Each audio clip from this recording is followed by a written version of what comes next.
নমস্কার। আজ আমার নিবেদন কবি শঙ্খ ঘোষের লেখা কবিতা মিথ্যে কথা।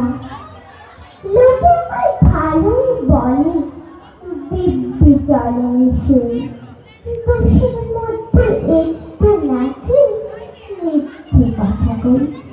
ঘাটশিলাতে যাওয়ার পথে ট্রেন ছুটেছে যখন, মায়ের কাছে বাবার কাছে করছি বকন বকন।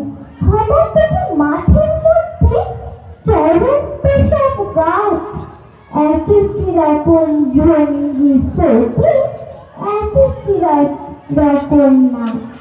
ওমা এখন নৃত্য নাট্য যেই বলেছি আমি, মা বলতে দেয় বড্ড তোমার বেড়েছে ফাজলামি।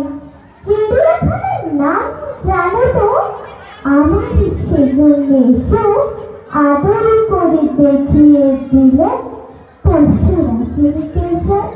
পদরে পদে চুল খসানো দেয়াল দূরে, এতে ঠিক অবিকল সেই রকমই মূর্তি যেন দেখি।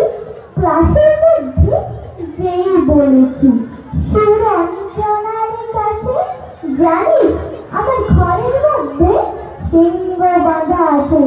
শুনতে পেয়ে দিদিমণি অমনি বলেন, শোনো এসব কথা আবার যেন না শুনি কখনো।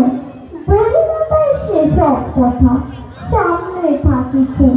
কিন্তু শুনি হয়েছে কি এমনই বেয়াকুল, আকাশ পারে আবার উঁচু দিয়েছে আজকে শরৎ মেঘেতে পেলাম রবীন্দ্রনাথকে।